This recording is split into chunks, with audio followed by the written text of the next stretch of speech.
প্রিয় দর্শক, আপনারা যে যেখান থেকে দেশ রূপান্তর লাইভে যুক্ত আছেন আপনাদেরকে সকলকে স্বাগত জানাচ্ছি। আমরা আপনাদের সাথে সরাসরি যুক্ত আছি রাজধানী মিরপুর ইসিবি চত্বর থেকে। আপনাদেরকে আমরা একটি বিষয় জানিয়ে আসছিলাম যে এখানে কিছুক্ষণ বাদে বিএনপি চেয়ারম্যান তারেক রহমান তার দিনের প্রথম নির্বাচনী প্রচারণা চালাবেন এবং সেই প্রচারণাকে সামনে কেন্দ্র করে ইতিমধ্যে তার দলের নেতাকর্মী থেকে শুরু করে এবং এখানকার যে ভোটারও রয়েছে ইতিমধ্যে উপস্থিত হয়েছে। আমরা দেখতে পেয়েছি তার এই পথসভা শেষে এখানে আমরা যতটুকু তার পথসভা শেষে একটি এখানে একটি অস্থায়ীভাবে মঞ্চ তৈরি করা হয়েছে। এখানে কিছুক্ষণ তিনি বক্তব্য দিবেন।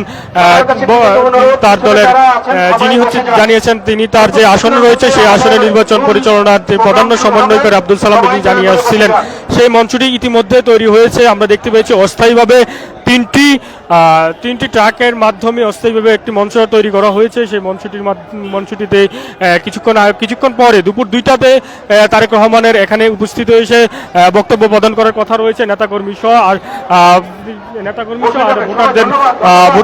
ভোটারদের বিষয় এবং নানা সামনে যে নির্বাচন রয়েছে সেই নির্বাচন ভোটারদের নানা প্রতিশ্রুতি নিয়ে আমরা এখানে কয়েকজন বিএনপি নেতাকর্মীদের সাথে কথা বলেছিলাম। তারা আমাদেরকে জানিয়ে আসছিল যে এখানে এসে তারেক রহমান আসছে আগামীর বাংলাদেশের রূপরেখা এবং যে তার যে বিএনপি যে ইশতেহার ঘোষণা করেছে সেই ইশতেহারের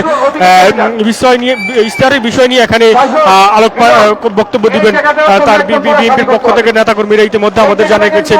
আপনাদের একটি বিষয় জানাতে চাই, তার দলে এখানে কিন্তু কিছুক্ষণ পর মিছিল নিয়ে বিএনপির অঙ্গ সংগঠনের নেতাকর্মীরা এখানে এসে উপস্থিত হচ্ছেন তারেক রহমান যে পথসভাটি রয়েছে সেই পথসভাটিকে সফল করার জন্য।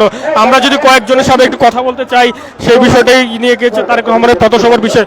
আচ্ছা, আপনারা প্রচারণা তো আর অল্প কয়েকদিন বাকি রয়েছে, তা আপনাদের কেমনটা আশাবাদী আপনারা? ধন্যবাদ। তারুণ্যের অহংকার জনাব তারেক রহমান আসতেছে, এই উপলক্ষে আমরা সশস্ত্র বাহিনীর অবসরপ্রাপ্ত সদস্যরা উৎসাহিত আনন্দিত।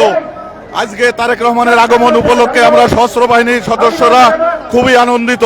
আজকে উনি আমাদের প্রাণের দাবি on rank on pension ration সহ সকল সুবিধা উনি দিবেন বলে আশ্বাস দিয়েছেন।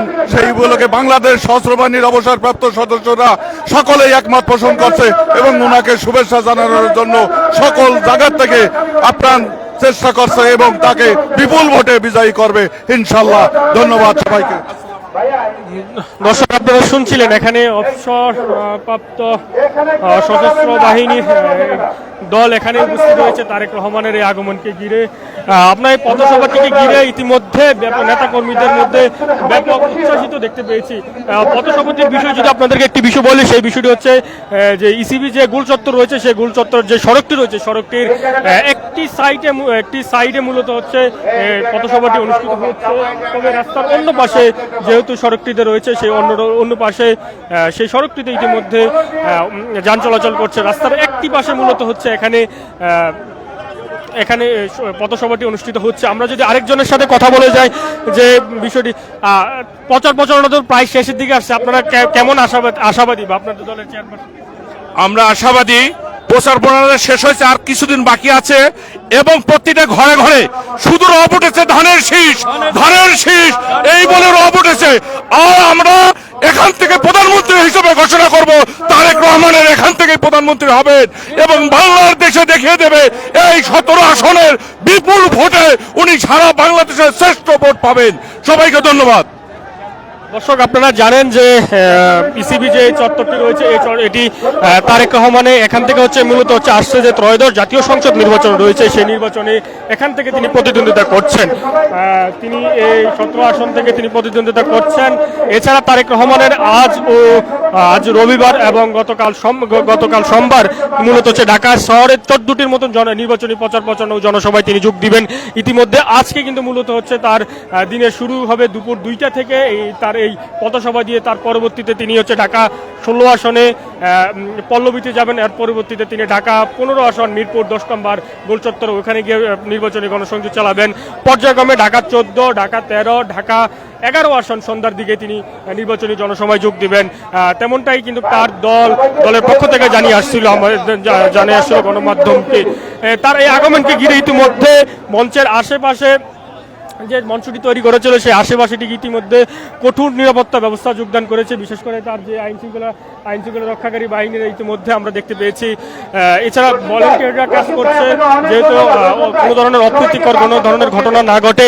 আর আপনাদের আরেকটি বিষয় জানাতে চাই, সেই বিষয়টি হচ্ছে যেহেতু নির্বাচনের আর বেশি দিন নাই, খুবই আর সামনে আজকের দিনটা আর গতকালকে মূলত প্রচারণা করতে নির্বাচন যে আসছে, যেহেতু হয়তো জাতীয় সংসদ নির্বাচন হয়েছে সেই নির্বাচনে এবং তার পরবর্তীতে নির্বাচন প্রচারণা আইন নির্বাচন কমিশনের নিয়ম অনুযায়ী বন্ধ হয়ে যাওয়া ভোট গ্রহণের আগ পর্যন্ত।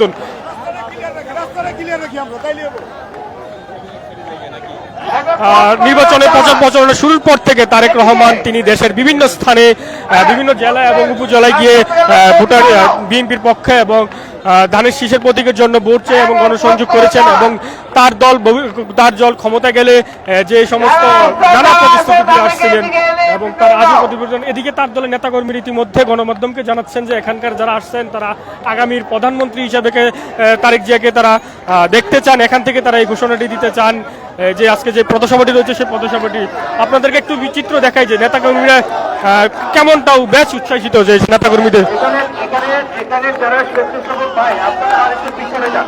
দর্শক দেখতে পাচ্ছেন নেতাকর্মীরা স্লোগানে মুখরিত হচ্ছে। তারেক রহমানের যে পথসভাটি রয়েছে সেই পথসভাটি সাংস্কৃতিক।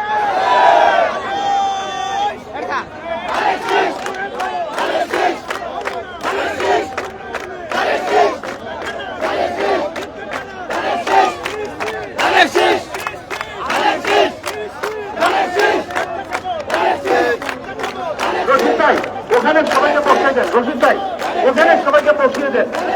ধন্যবাদ রশিদ ভাই, আপনাকে অনেক ধন্যবাদ। ওখানে সবাইকে বসিয়ে দিতে হবে, ওখানে সবাইকে বসিয়ে দিতে হবে, সবাইকে বসিয়ে দিন। ওখানে ক্যান্টনমেন্ট রশিদ ভাই, আপনাকে অনেক ধন্যবাদ, সবাইকে বসিয়ে দিন। দর্শক দেখছিলেন যে নেতাকর্মীরা বেশ উচ্ছ্বাসিত তারেক রহমানের এই পথসভাকে ঘিরে। আমার কাছে সর্বশেষ তথ্য ছিল ইসিবি চত্বর থেকে তারেক রহমানের নির্বাচনী প্রচারণা থেকে। আপনারা পরবর্তী তথ্যের জন্য দেশ রূপান্তর লাইভে যুক্ত থাকুন। আপনাদেরকে সকলকে স্বাগত জানাচ্ছি।